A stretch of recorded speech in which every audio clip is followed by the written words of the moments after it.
సాక్షాత్తు ముఖ్యమంత్రితో సమానమైన గౌరవం తనకు ప్రతి చోట దక్కుతోందని, మరో 25 ఏళ్ల పాటు కూటమి సేవలోనే ఉండి తీరుతానని మురిసిపోతూ ఉండే పవన్ కళ్యాణ్ సొంతగా కాదు కదా, ప్రభుత్వ శాఖ పరంగా చేసుకున్న విన్నపానికి కూడా అతి గతి లేదు. కానీ టీడీపీ నాయకుల కోసం అన్ని రకాల నిబంధనల్ని తుంగలో తొక్కడానికి టీడీపీ యాజమాన్యం ప్రదర్శించిన అత్యుత్సాహం ఇప్పుడు సర్వత్రా చర్చనీయాంశమవుతోంది.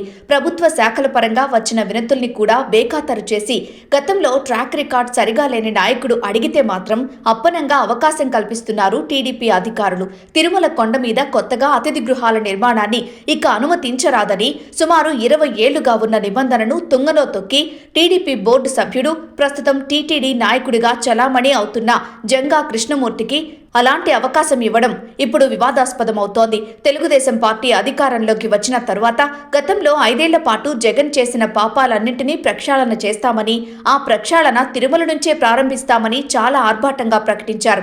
ఎన్నికల్లో జగన్ను ఓడించడానికి తమకు బహుదా సాయం అందించిన మీడియా సంస్థల్లో ఒకదాని అధిపతికి పగ్గాలప్పజెప్పారు.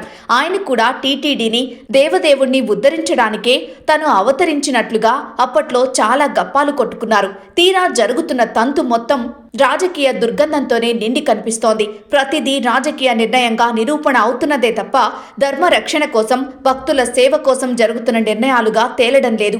కొత్త అతిథి గృహాల నిర్మాణానికి స్థలాలు కేటాయించకూడదని టీటీడీ 2006లో నిర్ణయించింది. కానీ గతంలో వైఎస్ ఉండగా, కాంగ్రెస్ ప్రభుత్వం ఒత్తిడితోనూ, వైఎస్ జగన్ ఉండగా ఆయన ప్రాపకంతోనూ టీటీడీ బోర్డు సభ్యుడిగా ఉన్న జంగా కృష్ణమూర్తి ఇప్పుడు తెలుగుదేశం నుంచి అదే హోదాలో ఉన్నారు. గతంలో కాంగ్రెస్ ఉండగా ఇలా స్థలం పొంది అవసరమైన డిపాజిట్లు చెల్లించకుండా ఆ కేటాయింపులు రద్దయ్యే పరిస్థితి తెచ్చుకున్నారు. వైఎస్ జగన్ కాలంలో చాలా ప్రయత్నించారు, కానీ ఆయన పప్పులుడకలేదు. తన పేరిట కాకుండా ఒక ట్రస్ట్ పేరిట స్థలం ఇవ్వాలని కోరగా టీటీడీ నిబంధనలకు విరుద్ధం అంటూ తిరస్కరించింది. ఇప్పుడు తెలుగుదేశం ప్రభుత్వంలో ప్రత్యేక కేసుగా పరిగణిస్తూ బోర్డు సభ్యుడు భానుప్రకాష్ అభ్యంతరాలను కూడా పట్టించుకోకుండా ట్రస్ట్ పేరిటే కేటాయించేశారు. తమాషా ఏంటంటే కూటమి సర్కార్ ఏర్పడిన తర్వాత ఉప ముఖ్యమంత్రి పవన్ కళ్యాణ్ తన పంచాయతీరాజ్ శాఖ తరపున తిరుమలలో అతిథి భవనం నిర్మాణానికి అనుమతి కోరారు. రెవెన్యూ మంత్రి అనగాని సత్యప్రసాద్ కూడా తమ శాఖ తరపున నిర్మించడానికి అడిగారు. వారి విజ్ఞప్తులను కూడా టీటీడీ నిర్ద్వందంగా తోసిపుచ్చింది. గాని జంగా కృష్ణమూర్తి పైరవీలకు మాత్రం తలొగ్గి అన్ని రకాల నిబంధనలను తోసిరాజని ట్రస్ట్ పేరుతోనే కేటాయింపులు చేయడం ఇప్పుడు వివాదంగా మారుతోంది. మరి ఇప్పుడు పవన్, జనసేన నేతలు ఏ విధంగా స్పందిస్తారో చూడాలి.